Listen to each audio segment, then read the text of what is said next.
Does the Go Texan program help us at all? No. And Todd Smith pled guilty to a felony defrauding farmers in November 2024. So Sid paid him and hired him as the chief of staff of the TDA, being paid $218,000, which is where he sits today. You know, a farmer made 40 cents in 1980 of every $1 of food. So you can't afford to be in business anymore if you're a farmer. Hey everybody, welcome back to The Real Rule. We are back at the NCHA headquarters, the National Cutting Horse Association headquarters, right here in Fort Worth.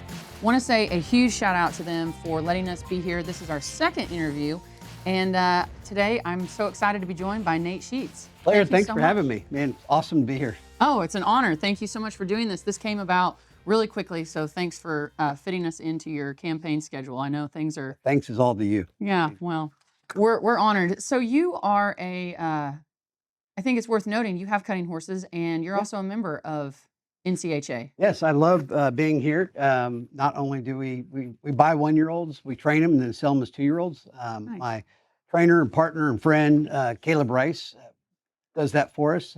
This past cycle at Futurity, we sold 4 horses, and then I think we bought 6 more. Yeah, and so cool. I just love the whole cutting horse history and the background, and I'm honored to actually have NCHA as endorsed me as candidate for Ag Commissioner. And so it's great to be here with an organization that is so behind our campaign. That's awesome. Okay, so you are running for Ag Commissioner here in the state of Texas. I am, yes. That's why we're here today. For those of you at home, Ag Commissioner is basically the same thing as Secretary of Ag for the nation, except for the state of Texas. You guys call it a little different name here than maybe perhaps where I'm from. So what made you want to join or run? What made you want to get involved in the race? You know what? I've never really had, I didn't have didn't have on my bucket list wanting to be a politician.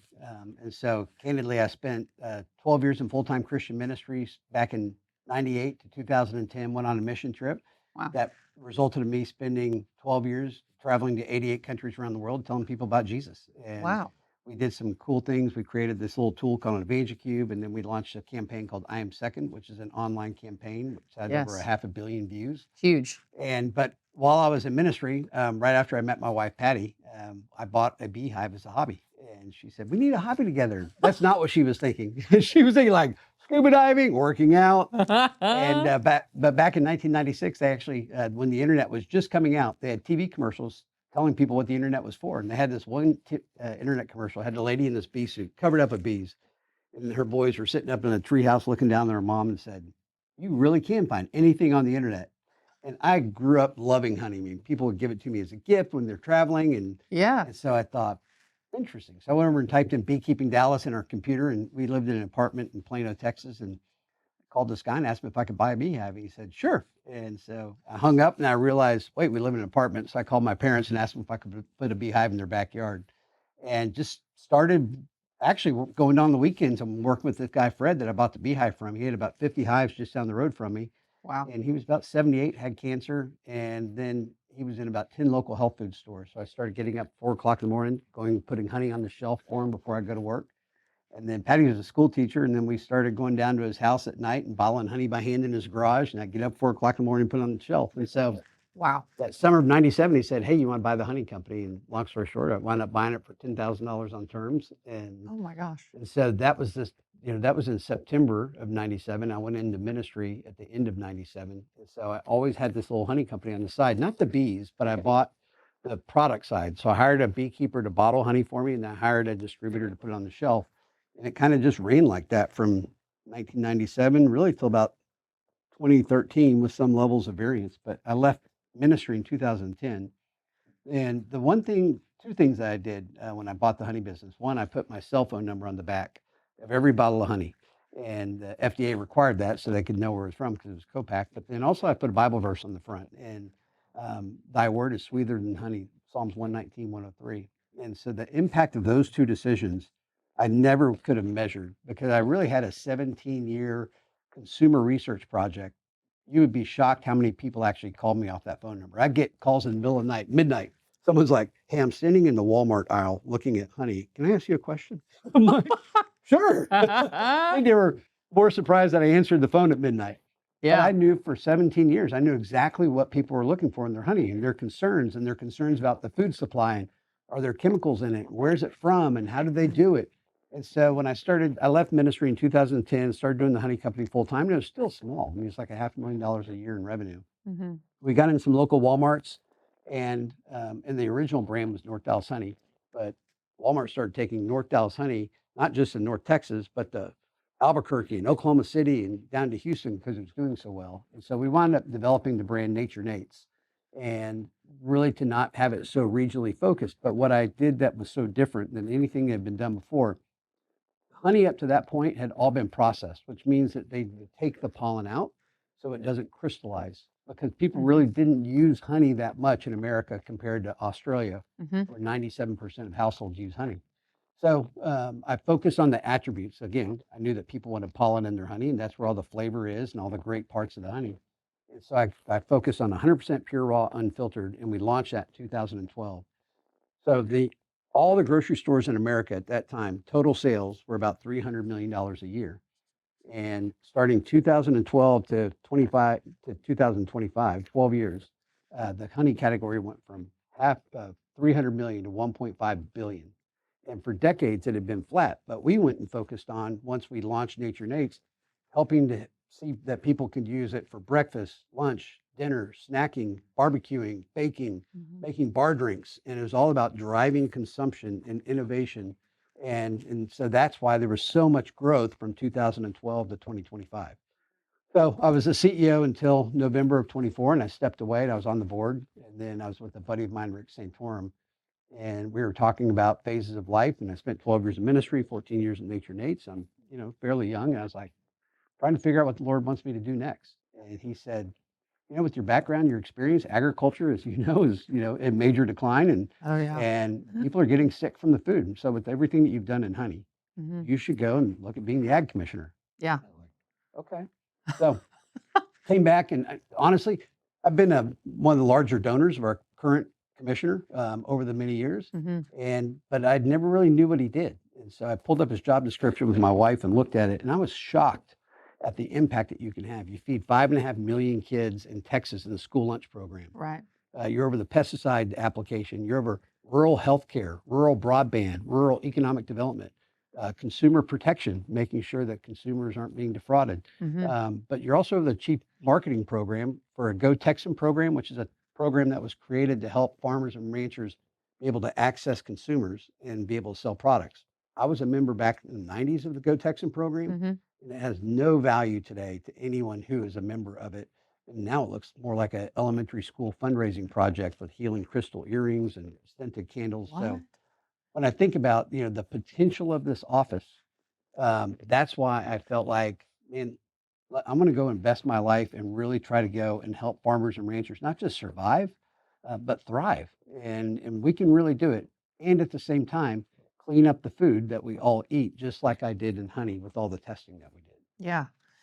Well, one of the things, before we leave the honey subject, I've always been told the pollen in the honey is what helps with allergies, and depending on what part of the country you're in, you want to get that honey because it'll help you calm down those allergies. And I am a person who suffers from massive allergies. So another Yeah, use that I personally love about honey, well, it's the funny good honey. because the FDA doesn't allow you to talk about the medicinal purposes of honey. Matter of fact, they used to Oh, I have a didn't know that. label, may help with seasonal allergies. And I had 2 gun-toting FDA agents show up in my office and harass me for a year because I had that on my label. It was insane. What? The bureaucracy and overreach of government.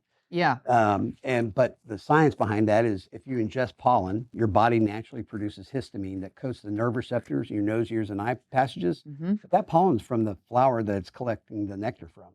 The pollens that are in the air, oak, cedar, ragweed, are the ones that we're allergic to. But even ingesting pollen that's not local pollen, it's just pollen, creates that histamic coating. So when the airbound pollen goes to hit that nerve receptor, it's inhibited. So there is science behind it, but Yeah. it doesn't have to be local. And that's why I really focused on the unfiltered. That's what unfiltered means. It's got pollen in it. Yeah, absolutely. Well, it's saved my bacon a time or two out there on the road. So I totally believe in it. And my dad loves honey, and he was the one that kind of introduce me I'd to like that. to get you So some nature nates. I know, absolutely. I love it.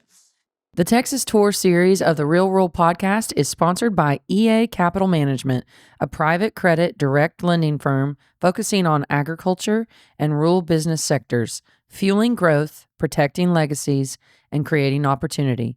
Visit eacapitalmanagement.com to learn more.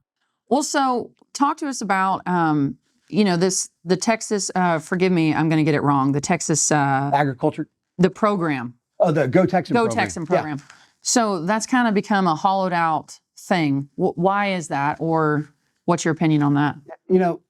I spent my career, 30 years, doing food safety, distribution, innovation, growth, sales, manufacturing, logistics, capital, access to capital, all those challenges that you have growing any business, but especially agriculture. I mean, we went from one beehive. This year, we've got 120,000 beehives. And so just that scaling purpose of that business gives me a unique perspective that candidly no one's ever had. Well, let's go back. What was the Go Texas Ag program supposed to be originally? Yeah, so the original Go Texan program was created to be able to help producers be able to sell into retail or go sell into consumers. And so they have a gotexan.com, and they talk about, well, it's this amazing program and we'll do all your marketing for you. It looks like a high school project. It's not helping our ranchers get beef into local stores. It's not helping our. I was with a rancher the other day. He has a cow-calf operation, slaughters his own animals. He has a meat market, and then he's got restaurants and fully vertically integrated, 100,000-acre ranch. And he is a member of the Go Texan program. And when we were talking the other day, he leaned out, yelled to its marketing people, "Hey, does the Go Texan program help us at all?" "No." "Okay, thank you." And so unfortunately, I sell honey in 27,000 stores across America. So I know how to drive that. So that we're going to go in, we're going to take the Go Texan program, and we're going to rebrand it probably under the Grown Texas program.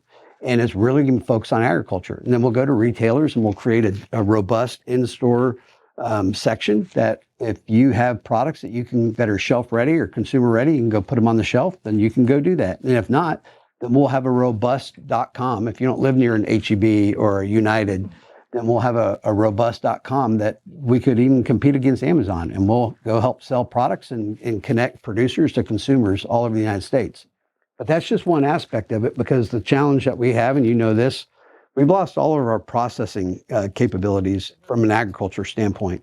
And I think honey is such a unique product compared to maybe any other agriculture product from the standpoint, it is by default, you're able to take it from the conception of the bees to the consumption of the honey just by investing in a little bit of equipment along the way. And you can get to the end product that you can go sell to a consumer. And so when I think about agriculture today, if we want to go create that for cattle, cotton, and corn, then what do we need to be able to have from a food processing standpoint, the ability to give optionality that if a farmer or rancher wants to do that, they have that capability. For instance, we used to have a textile mill in Lubbock where 40% of the world's cotton is grown. It was a blue jean textile mill. Now we have 2 textile mills in America. And so cotton farmers have lost optionality. And so when their income has gone down 60% over the past 30 years, from, a farmer made 40 cents in 1980 of every $1 of food. Today they make 15 cents. That's their revenue. Yeah. And their input costs have all gone up 300%. Oh, absolutely. You can't afford to be in business anymore if you're a farmer. Well, what's your plan on how to, or what do you see your vision as on how to try to bring those things back? Because we need our textile mills in this nation. We need more availability. Cotton gins, granaries, all those things that mills. How do we bring that back in Texas? I'm very grateful that we have a president who's a business guy and not a politician, because he looks at the health of Americans and for agriculture and how we feed ourselves, both as national security issues.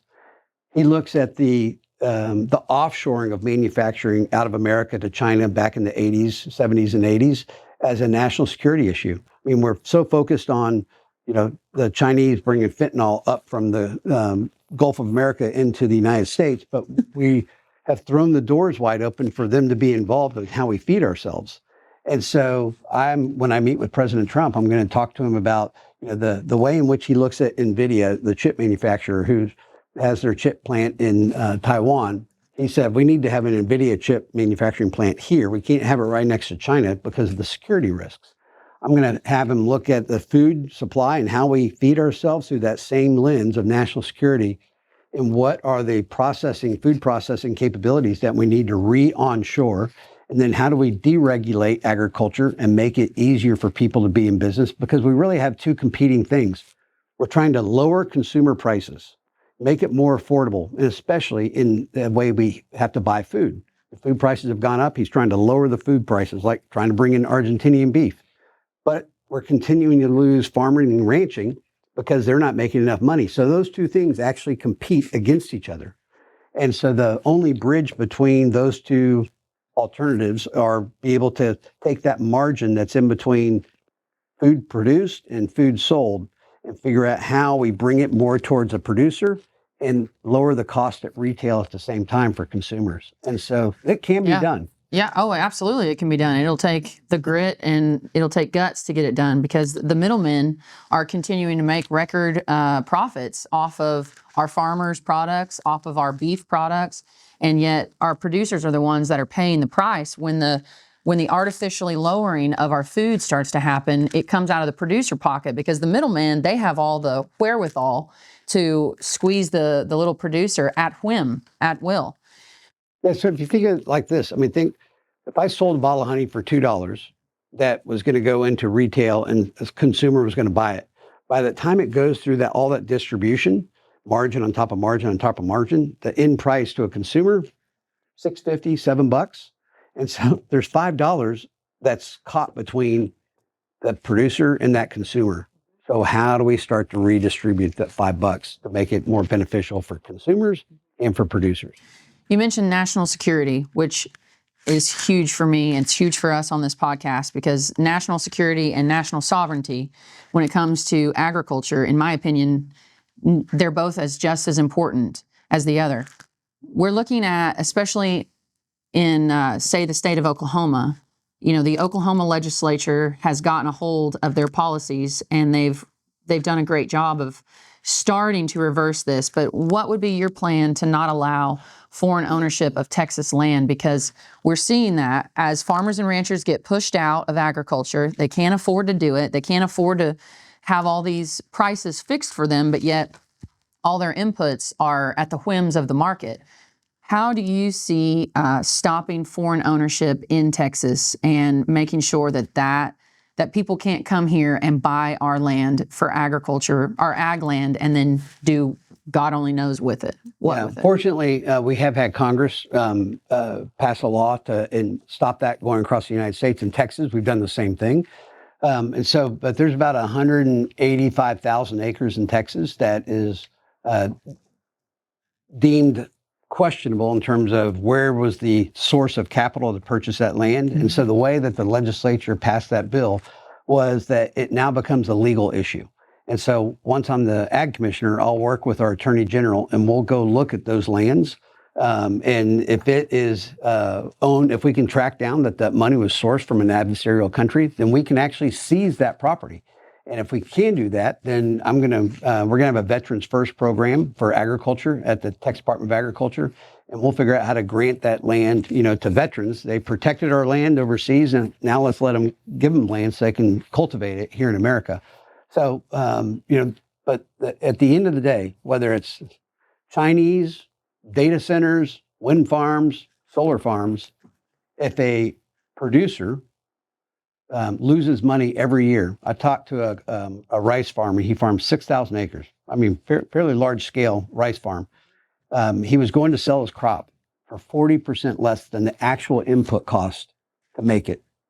So if you think about a guy like that, he does that year after year after year and continues to go in debt. And maybe his land was free and clear, but then he keeps bringing debt on, refinancing his land so he has cash because he loses money every year. Now some guy shows up and says, hey, I'll give you $10,000 an acre for your rice farm. And he's like, finally, my kids don't want to be a rice farmer because they see me struggle. And I'm losing money every year. I'll just sell my land, get my golden parachute so I can retire and go be with my grandkids. And so the environment is so against the ability for farmers to have sustainability and options. I keep coming back to options because I want that farmer to be able to be making a net positive income annually. And so when that guy comes in and offers him that land, at least he can say, yeah, no, I'm farming because I love to farm, and maybe I'm not getting rich, but I'm not losing money.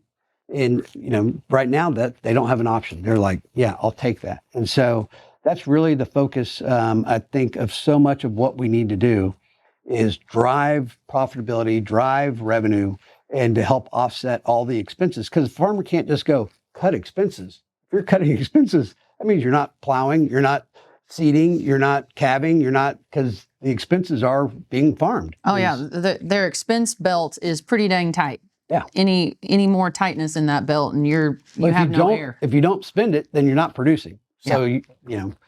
Well, yeah, and it's become an artificial game where the middlemen guys, they see that the prices can get pushed down and down, and the farmers are still going to create the product. The middleman still get the product, and the farmer carries the debt for it, and the middleman has no expense virtually in the creation of that product. So talk to us about a couple more options that you're campaigning on. We've talked about the Texas Ag program. Yeah, the Go Texan program. Go Texan program. What are some other options you see on a way to give these farmers and ranchers options? Yeah, I think organizationally, the Texas Department of Agriculture is in chaos currently right now. Our current ag commissioner has been in there for 12 years. He has been plagued with ethical issues and even criminality. The governor endorsed our campaign. First time the governor has ever endorsed against a sitting statewide incumbent. He endorsed last week. And in his statement, he said Texas cannot afford the current criminality and the ethics abuse at the Texas Department of Agriculture. And so that is referencing the chief of staff that is there at the TDA today, a gentleman named Todd Smith. And Todd Smith pled guilty to a felony defrauding farmers in November 2024. He was our current ag commissioner's campaign consultant for 25 years when Sid's been a politician, lifelong politician before 9/11. And he was in the legislature, then was a lobbyist, and then he ran for this. So this guy, Todd Smith, is his consultant. When the hemp program came to Texas, that license for a farmer was $100. But Todd Smith told people there was only going to be 15 hemp licenses given. So if you want to make sure you got a hemp license, you give me $25,000, I'll make sure you get one, Claire. Wow. So after he had $150,000 wired to his account, the Texas Rangers arrested him and charged him with a felony, commercial bribery. And so last November of 2024, they subpoenaed Sid to testify against him. And so that would have a pretty bad look. So he pled guilty instead of having Sid testify. And part of his results of that is he couldn't be a lobbyist any longer because he's a felon. And so he's out of work. So Sid paid him and hired him as the chief of staff of the TDA, being paid $218,000, which is where he sits today, leading the very organization that he pled guilty to a felony, defrauding the very people that they serve. So he pled guilty and got this felony as a lobbyist, but now he's hired as a staff member? Yes. Yes. Wow. And so, I mean, just to think about that. Are there more than 15 hemp licenses here in the state of Texas? Yeah, there's a ton more. Oh, wow. Yeah, so it was he just totally fabricated that to be able to gain money. Yeah. And so, that is and because of that, even since when he was hired right out a year ago, they've had almost 160 people leave Texas Department of Agriculture, either resign or fired. And so the organization's in chaos. And so as a business guy, I'm not a politician. I always think that your team is how you win. And so we're going to go in and we're going to clean up the team, and we're going to get rid of all the cancerous people that were associated with the old ag commissioner. And then we're going to create an environment and a culture where the farmer and rancher is at the center, and we have a service-oriented organization of excellence. That's one of the very first things we're going to do. We're going to go in next and we're going to look at deregulating. I'm a business guy. I do not need the government in my business. And so we're going to deregulate and review all the regulations that are there. What are a couple of the top deregulation moves you see on your list? Well, our meat packing regulations that we have, I spoke with a meat packer who said that he forgoes even having a Texas Department of Agriculture certification because it's easier to work with the USDA. I mean, that is a massive statement. And it's not that easy to work with USDA as a small packer in a lot of cases. No. Yeah. And so I hear from so many farmers like the organic program, the overreach of Texas Department of Agriculture inspectors that just show up on your farm and just walk around like they own the place and walk anywhere and do anything. And it's kind of that typical bureaucratic mindset of, I'm the government, you better do what I say. Yeah. And so we're going to get rid of that. But Sid also raised fees on farmers and ranchers in Texas by $26 million. What fees? Just fees. Like here's a for instance, and this is just recently. The hemp fee was $100. Last, I think 2 weeks ago, they raised that hemp fee from $100 to $20,000 arbitrarily overnight. What? So the purpose of the fees are to fund the oversight of the program.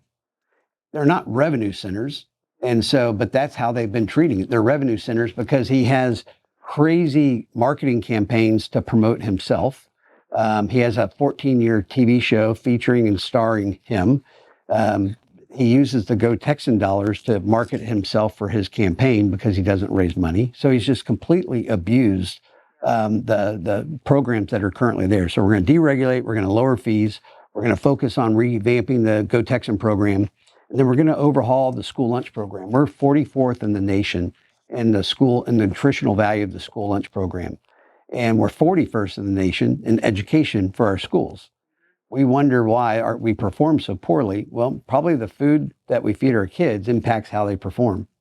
And when Sid came in as one of the very first acts, is he had, it's called like Cupcake Friday, where he opened the schools back up to bring in sodas and sugary snacks and fryers.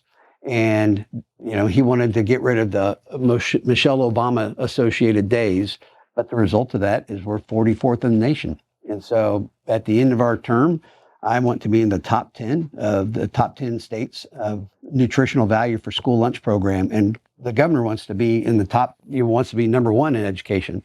And so we have to revamp how we feed our kids. But you know, those are just quick things, but we have screwworm we have to deal with. We've got a new Pasture mealybug that came from Australia that we've got 40 counties quarantined down on the Gulf Coast. And this Pasture mealybug is getting into coastal hay and Bermuda and winter wheat and just is ravaging. Well, before we get into those topics, because I definitely want to cover those, I want to touch on data centers.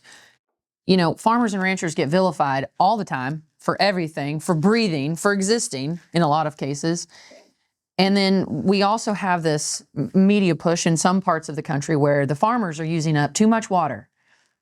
But yet data centers can come into our communities and suck our water dry for a data center and ruin water, not only for agriculture, but for city consumption as well. What's your opinion about all the data centers moving here to the great state of Texas? Well, and again, I think this is stepping back out of just the Texas Department of Agriculture commissioner role and looking at, you know, where we stand globally in our race against China and other adversarial countries for artificial intelligence. And so AI is going towards what's called general intelligence right now. Humans program AI, but very shortly, AI is going to program AI. And it's going to go rapidly and quickly. And so the data centers that we're building right now are really to be able to give us more processing speed. And so, you know, the future of national security, global security, whoever gets to general intelligence first is going to rule the world. And so Donald Trump wants to ensure that that's America and not China. And so it is a massive issue. And so these data centers, and I read an article yesterday that said, we, you know, even with all the current data centers that are planned out, we are woefully behind on what we have for the need for data centers. And so it's energy and, you know, energy and processing capabilities are what is going to be the currency of the future. And so that's why last July of 2025, President Trump went and federalized the data center development projects to not allow municipalities, local municipalities or states to be able to come in and stop or alter the plans for these data centers to be built. So I've got a ranch out in West Texas, out in Guthrie. We've got 10,000 acres out there, and just 2 towns up in Childress, we have a data center going in. We've got Sweetwater and San Angelo and Abilene and Amarillo. And so, I think the opportunity for us as a state, those are going to bring a lot of economic development to very rural areas, which will provide jobs. And the people who are going to really do well are people who are going to build all these data centers. And so we want to make sure that we have Texas contractors building data centers in Texas. That we also want to make sure that part of that expense for a IT company, a technology company to come in and build a data center, that we can tag along with that the financial needs that we have for our water programs across Texas, because we're developing desal technologies to where we can have desal all along the Gulf Coast, because a lot of our aquifers, especially out in East or in West Texas. For non-Texas folks, what is desal? Desalination. And so you're actually taking salt water or brackish water, and you're able to pull out the salt. So you can use it like fresh water. Fresh water, yeah. And you think about the Middle East, Saudi Arabia, all those Middle Eastern countries all get their water from desalination. And so the technology exists.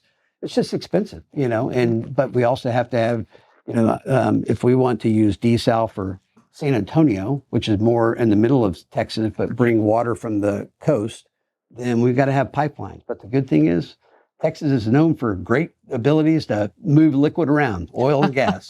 And so we have the engineers, we have the technology, we have the capabilities. We just need to invest into it. And so right now, I think we're investing $50 billion into different water development projects, also out in West Texas in the Permian Basin, which is where the massive amounts of oil comes out of the ground. We get 6 million barrels a day of oil. We also get 26 million barrels a day of produced water. And so that produced water comes through the fracking process. And think about 26 million barrels a day is a lot of water. But we're working on a project right now. It's an 8-year project. I think we're 6 years into it. Senator Charles Perry, who's the chairman of the Senate Ag Committee, who endorsed us, is leading that, and to take that water and be able to make it potable and be able to be used in agriculture. And so if we can get 26 million barrels of water a day that's clean and potable and used in agriculture, we can turn West Texas into the Garden of Eden. It'd be amazing. So that's another thing that we're working on. And we're also working on strategies of the ways to capture water and use it to recharge our aquifers, which have been depleted. And so specifically on the data centers, they're closed loop, which the data center that Elon Musk opened in Tennessee up on the Tennessee River, it's drawing water out of the river and putting it back into the river. And they're using that as a cooling. Here, they're closed systems. There's going to be condensation because there's a cooling component to it. But they're also looking at geothermal, to be able to use that as a cooling platform as well. And so, in some sense, we've got to do the data centers from a national security, America standpoint, but we also need to take advantage of the need to have those done to be able to get funding for the projects that we need for Texas that are so critical to farming and ranching and all families in Texas.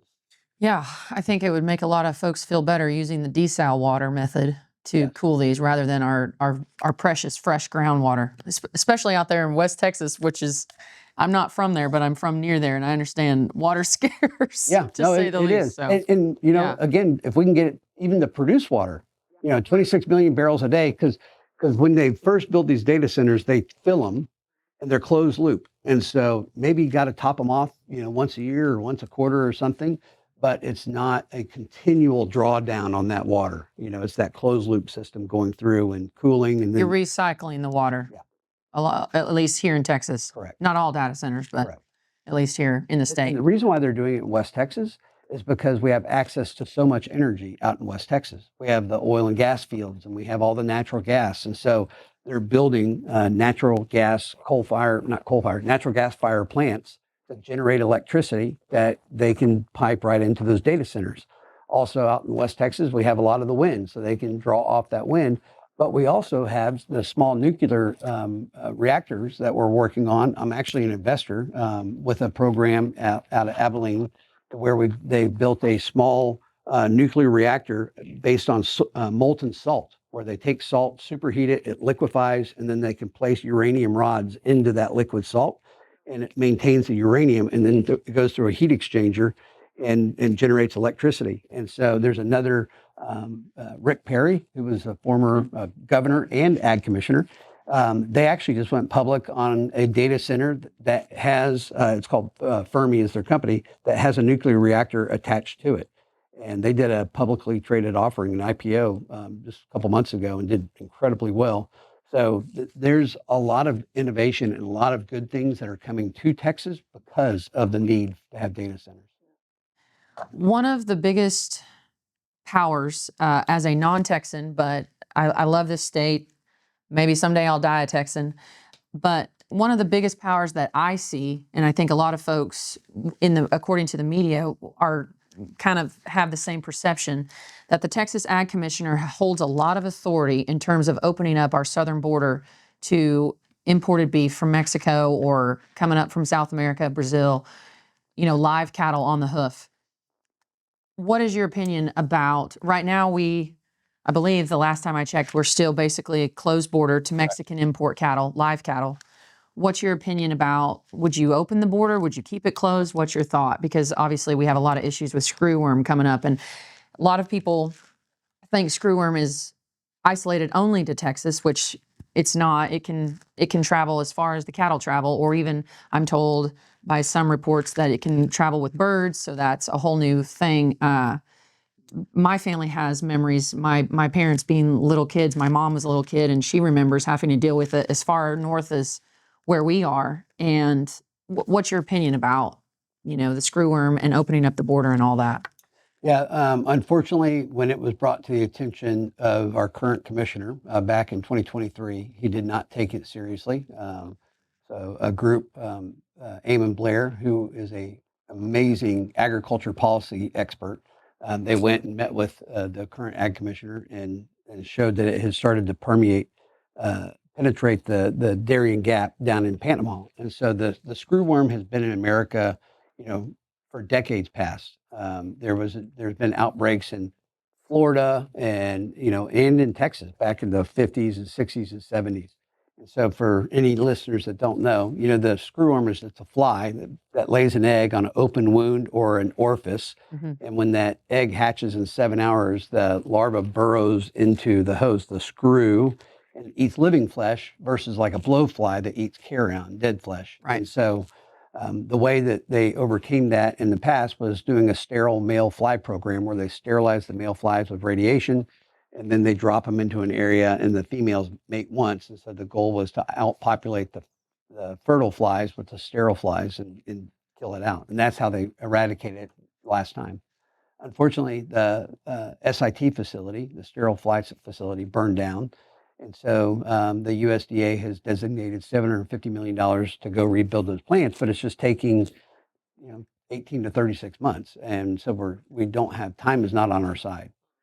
So the actual closing of the border has nothing to do with the Texas decision. That's it's overseen by the USDA and APHIS inside the USDA, shutting down the border to ensure that screwworm does not come into America. But to your point, would you support? We still have cattle, we still have wildlife, we still have pigs, we still have deer, we have all these carriers, and even humans, that can do. I've been endorsed by the Texas Cattle Feeders Association up in Amarillo, and those are the guys that are in the feedlot business that work with the big packers, and they need that throughput because decades ago the Texans went down and took breed stock from Texas and went into a more temperate environment to where they can have a better calving environment and be more productive. And so they calve them, and then they'll bring them into Texas, and they'll bring them into the food lot system.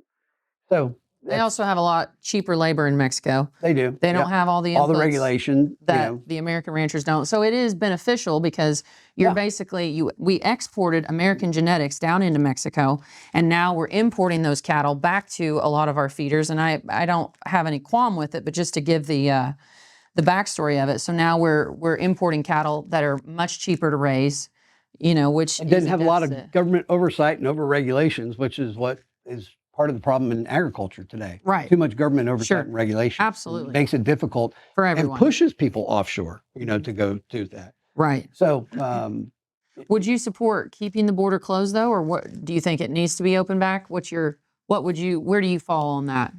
I don't think that we can allow screwworm to come in. I would be much more aggressive. I think about when Donald Trump was in there pushing for the vaccine to be created, not to get into that at all, but they did it at lightning speed, like it or not. They did it at lightning speed. I think we need to have that same approach to dealing with screwworm. And, I'm not in government. I'm running to be in government. So I really have not had access, to these closed door meetings with APHIS and Texas Animal Health Commission. But yesterday, our governor declared a state of emergency in Texas specifically to deal with the screwworm, which is the right decision. Yes. And so he named a coalition partnership between USDA, Texas Parks and Wildlife, Texas Animal and Health Commission, who is in charge in Texas, and then APHIS is in charge with USDA. And so those three organizations are going to push, but now that declaration gives them access to funding that they didn't have previously, and it'll have more of an intense focus. So we're only, 5 weeks out from voting, and so I have actually requested from one of the USDA FSA members to allow me to be able to start having access into these meetings. It's almost like auditing a class in college. You're just there to listen, not to participate. Just so I can start to be informed, but also at the same time, I'm a business guy and I look at things uniquely different as an entrepreneur. I did share some information with USDA about an M3, which is a portable SIT facility that they can make out of a container. They can make one of them for $10 million in a month, and they can put out 25 million flies a week. So if we need Susan Story Rubio talked about it. Yes. Yeah. Absolutely. If we need 10 million, 500 million flies, go spend $200 million, go to do 200 containers, and we're there. But the challenge that doesn't have a containment system around it to allow them to be able to hatch and grow flies. So that would mean that we'd have to go send those down into Mexico where the flies actually are, and be able to have wild flies that we can capture and bring in there, sterilize and put them back out. So it's not as easy as what it would be if we had a large SIT facility where we could just churn 500 million flies a week. But there are options out there, and I think we really need to just kind of think outside the box and not fall into the governmental parameters that take years to do a project that you can do in the private sector in months. Overnight. Yeah. Virtually. We don't have a lot of time on our side, as you mentioned. Talk to us about the prairie bug, because the mealybug. The mealybug. Yeah. What is going on there? Well, so the New World Screwworm, again, this is just about the incompetency of the leadership of the TDA currently. So our commissioner decided that he was going to come up with a trap, calls it swarm lure or something, that was an unapproved FDA, EPA, or USDA trap and bait. Okay. And he spent, I don't know, $350,000 and put these traps all over down along the south and said, I'm going to cure 90% of the New World Screwworm. The USDA can clean up 10%. And so after 8 months of that, Secretary Rollins put out a statement, USDA put out a statement saying, we are tired of the ag commissioner in Texas distracting people's attention, wasting people's time. We've deployed his traps. They caught one fly, and we had our traps and caught tens of thousands of flies. So stop doing this for clickbait, and we're going to take care of this. So while they were diverting biosecurity dollars, which is a significant and a very important part of the Texas Department of Agriculture, and the biosecurity's mandate is to ensure that things that are coming into Texas are inspected, whether they're coming in through nurseries or whether they're inbound trucks or, any plants, any shipping, seeds, and you're looking for foreign pests that have attached into that. What is the budget for that? Do we know? I don't know that exactly. Okay. Just again, I don't have privy into the view of that. We probably have a pretty sizable budget though. Yeah, in the million. I know that at one point it had like $2 million in the account before they fired the guy that was over it because they wanted to be able to access those funds themselves. And I'll kind of leave it at that. But those funds started to be diverted to this screwworm trap that the commissioner and his padre were doing. All the while, things were coming into Texas that weren't being checked, that weren't being inspected because they had dispersed the biosecurity funds into other areas. And then all of a sudden we get this pasture mealybug that the only other place it is Australia. So it's not like it just wandered up here from Mexico or came in. So it came in obviously off a ship that was not inspected that came into Texas, and now it's actually not 40 counties, it's 20 counties that are quarantined. But it looks like a little white aphid, and what it does is it gets just below the soil and sucks the sap out of the root system, and so the grass starts to brown and dies. But it's coastal hay, it's winter wheat, it's Bermuda, it's St. Augustine. So it's not just agriculture, it's residential also. But we have no approved pesticide for it. EPA doesn't have a pesticide for it, and so that's why we just have these areas quarantined. So the biosecurity aspect of regulating what is happening in Texas. Another example, we have what's a Class 4 nursery, which is a nursery that's 20 acres or more, and they're nurseries that sell to retailers, selling plants. So there's 289 Class 4 nurseries in Texas, and they're supposed to be inspected annually. Well, 1/3 of those have not been inspected in 4 years, which you're like, oh, okay, is that big of a deal? Well, you're bringing plants in from around the world, that are coming into these nurseries, and you're bringing those potential exposures. And the Texas Department of Agriculture, their biosecurity mandate is to ensure that those nurseries are not bringing things in. And so they're not being checked. And even the scales that truckers weigh when they're transporting grain and cattle, farmers get paid by weight, right? And so they pull on that scale, they weigh it, and then they go empty the truck, they come back, weigh the scale, and then that's how the farmer gets paid. Over 46% of the scales in Texas have not been inspected in the past 3 years. And yet the revenue issue is what we have the problem with farmers. And the one tool that's there to make sure that they're getting as much money as they can, it's not even calibrated and it has not been inspected. So there's a continual pattern in the Texas Department of Agriculture today of going and dealing with things or talking about things or focusing on things that are nowhere under their purview. And the things that are under their purview, they're just not providing the appropriate management that they've been entrusted with. What do you think is one of the most surprising things that you've learned, or that the people listening would be kind of shocked to know? We've touched on a few of them, but is there anything else that you've learned since being on this campaign trail that you're just like, wow, I can't believe that's either happening, or we have the power or the ability to affect that kind of change? Yeah, I've really enjoyed getting to know all the different agriculture associations. I mean, from aqua life, shrimping and oysters, to goats and cattle and wheat and corn. I mean, all these commodities have associations of farmers, plains cotton.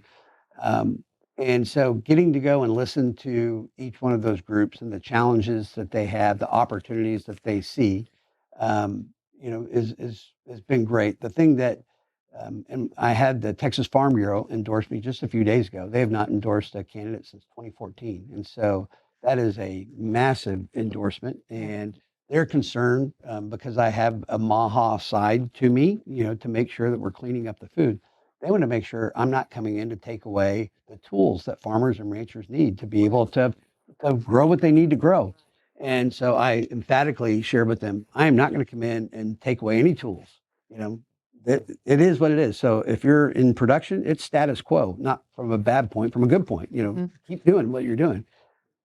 But my background in food manufacturing and all the food distribution and all the food testing that I've done over decades, we can walk and chew gum. So while you guys are status quoing there, I'm going to go work with manufacturers upstream and producers downstream and look at the way that we produce inputs that go into agriculture, and are there better for you versions that can be better tools that are maybe even more cost effective and more impactful that we can create to ensure that residuals do not continue through the food supply chain, and then go downstream and working with the manufacturers that are buying the inputs from farmers and ensuring that we have good testing and cleaning protocols in place to, again, ensure that we're doing everything we can to protect the consumer's health, because chronic disease is raging in America. 70% of all Americans have one chronic disease or more.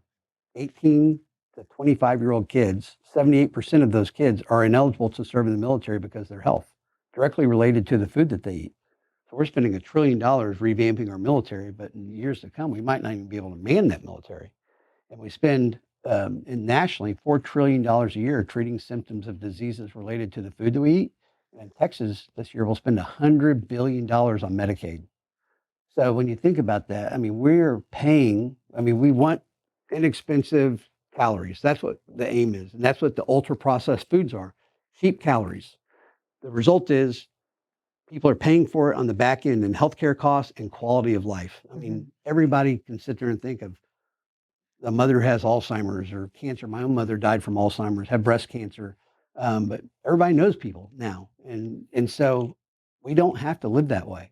So you mentioned earlier that in West Texas, we grow 40% of the nation or the world's cotton. I'm not a cotton farmer. The world, yeah. World. What can you do as Texas Ag Commissioner to help the farmers in the cotton boys and girls in West Texas? Because I mean, they're facing some really tough challenges, and I don't know anything about cotton farming, but I support it 1,000,000%. I know that you are obviously limited if you win as Texas Ag Commissioner, but what's something that perhaps a guy or girl out there listening who is a cotton farmer can look forward to? Yeah, I went up and spent a day with the Plains Cotton Co-op up in Lubbock, and we talked about just the challenges and the needs. You know, they have oil companies that they have built out there, and so there's a lot of innovation that's happening. But you know, if you ever watch TV, there's a Southland Cotton Co-op where they're selling bed sheets and things like that. And so these Georgia cotton growers are going all the way to finished product. And so that's the type of example that we need to try to follow. But we need things like a textile mill. And so, again, I'll work with President Trump and figure out how we can bring textile mills back here into Texas. You know, on the cattle side, in 1970 in Texas, we had over 700 meat processing plants all over Texas. And in the 70s, a rancher would make 70 cents of $1 food, and the packer made 30 cents. Well, today there's 4 meat packers that control 85% of the meat market. 2 of them are owned by Brazilian companies.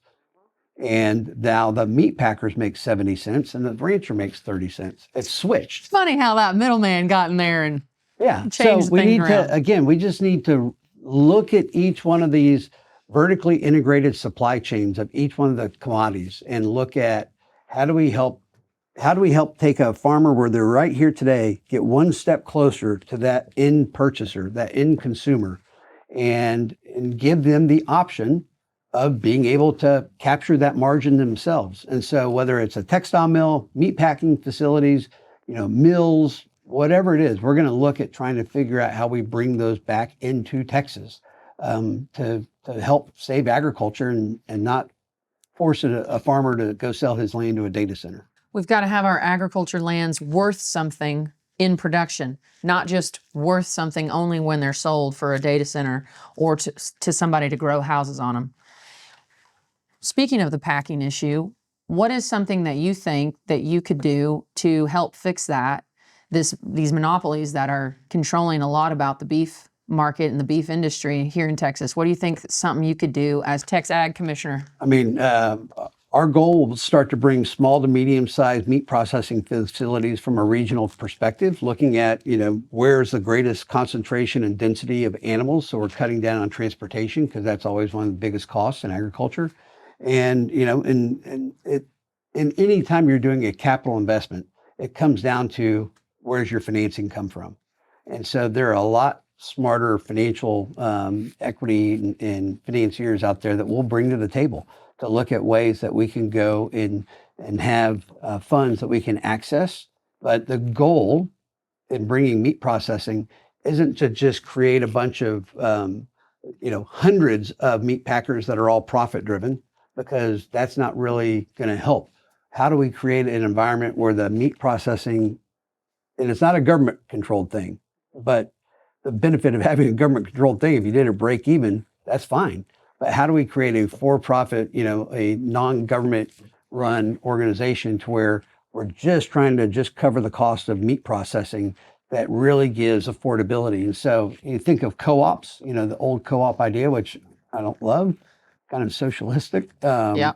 But the idea of, having farmers and ranchers or farm ranchers being able to own that. Right now up in Amarillo, a bunch of ranchers are building a meat processing plant, but they're able to process 3,400 head a day, but it's going to cost them $700 million in 4 years to build. So that's not really a replicable model, but there are small boutique meat processing facilities across Texas. We just need more of them. I want to go back to this. Were you saying, when you were touching on were you meaning like the big packers in terms of how do we make them basically a break even? Or are you talking about with the small guys? If we created a network of, if the goal was to get back to something like what we had in the 70s, where we had, I think, 2.5 meat processing plants per county. There's 254 counties in Texas.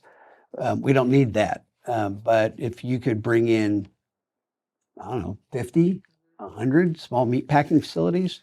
I know that there's one out in Pilot Point, Texas, that they built a facility out there.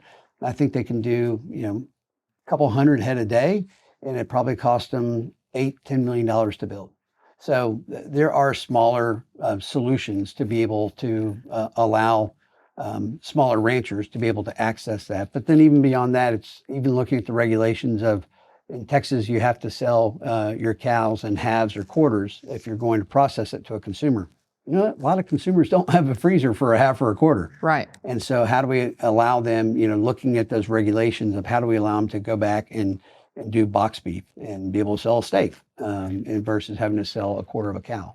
And so it's looking at the totality with that end goal in mind of giving farmers and ranchers the options of finishing the products as much as they can to be able to sell direct to people. And we'll figure out what the most economical and viable path forward is to build the infrastructure that's needed for that. Because the food business is all about distribution and transportation. Because if you're a producer and you sell it and then it's bought by a broker, and that broker goes and sells it to a distributor, and that distributor goes and sells it to a wholesaler, and that wholesaler goes and sells it to a 3PL. And so it's just about warehousing. And so that's why I think so much of the energy that we can apply is my 30 years of that experience being in the food world, of understanding it and figuring out what is the cheapest, most inexpensive way to logistically move that raw material through the system and get it to that end person, which is even applied into the school lunch program. Trying to buy as much local production, and the Texas Department of Agriculture today talks about $320 million. That's not true. But we're going to figure out a way to really buy as much local as we can. The challenge is, I think schools get $4.50 per kid per day to feed them for lunch. And so that's not a whole lot of money. And so if we're trying to allow a producer to sell more product and more money, but we're capped at $4.50, that's not really the golden goose for them. But that's why I think we need to look at the legislative process of, we're spending $100 billion a year on Medicaid. How do we start to front load that as an investment that might take 10 years to start to pay off, but we're investing into the food that people eat to ensure a better outcome. And even at the USDA, they just redid the SNAP program, and they got rid of sugary snacks, they got rid of sodas, candy, and they gave double bucks to incentivize for them to go purchase at organic, or go get organic food or farmers markets, fruits and vegetables, and trying to financially incentivize them for healthy living and healthy lifestyle choices. Yeah, we broke the story on Coca-Cola getting basically subsidized by the government through the SNAP program. So I'm glad that that's getting Now we need to do that fixed. for middle class. I've got a plan to go and create a program so businesses will provide medical savings account, health savings accounts which are pre-tax dollars, and it's limited to $3,500, $4,500 that's in that account, and that's what you can use to pay for pharmaceutical drugs and your doctor's visits and things like that.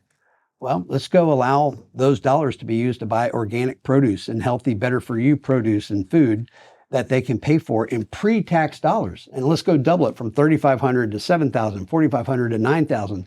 The average person that shops at a farmer's market spends $4,500 a year. So imagine that this massive amount of money that would come into agriculture that's not there today, that's being spent on better for you, healthy food. So that's driving the need for producers to be able to produce it. It's giving consumers access because it's 35% cheaper because they're pre-tax dollars. And we're starting to impact people's long-term health. And then Congressman Pete Sessions, we were meeting, and he said that he's had a bill for 10 years to have a self-employed HSA, because employers provide that to employees. But if you're self-employed, you don't have access to that.